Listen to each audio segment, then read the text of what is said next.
Hey everyone, IrixGuy here, back again with some more horology terminology. And today I'm going to talk about a manufacturer brand.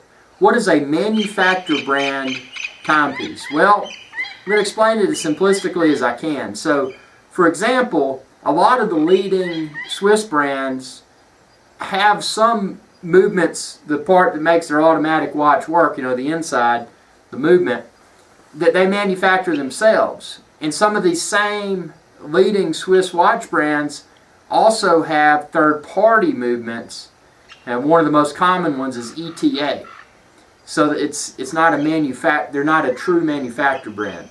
When you think of manufacturer brands, you think of and even if you're not that familiar with watches, but Patek Philippe, Jaeger-LeCoultre, those types of brands come to mind because they're completely manufactured. They're not using ETA movements within their timepieces. Now, there are some other great Swiss watch brands, and Rolex, by the way, is a manufacturer brand. They manufacture all of their movements for their timepieces.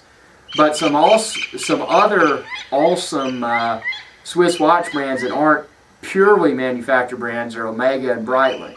Now, Omega and Breitling both are starting to, and they have been for a few years, manufacturing their own movements. And this is an important step for a watchmaker, because for a watchmaker, being a manufacturer brand brings that level of prestige to their brand. So they're not manufacturing this great timepiece and dropping an engine in it that may be the same engine in some other brands that may be higher end or even lower end for that matter. But they're not only manufacturing the timepiece, but they're manufacturing the movement, the engine inside of it.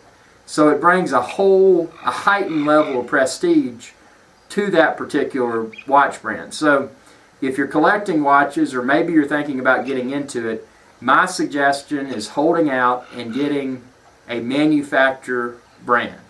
Ideally a 100% manufacturer brand, or one of the leading brands such as Omega or Breitling, and getting one of their manufacturer movements, also commonly referred to as an in-house movement.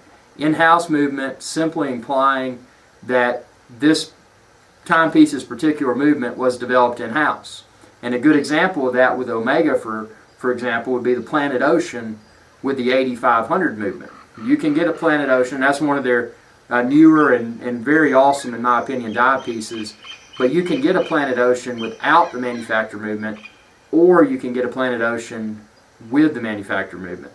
And I opt for that in-house movement because it's just, if you're buying or collecting timepieces, ideally you want them to appreciate over time. And in the eyes of a collector, even though it may be cosmetically the same timepiece, if it doesn't have that in-house movement, they're probably going to preference the in-house movement over the standard ETA movement.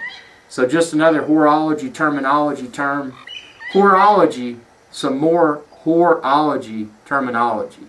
That's a tongue twister. But thanks for watching, and subscribe if you haven't already. It's youtube.com/IrixGuy.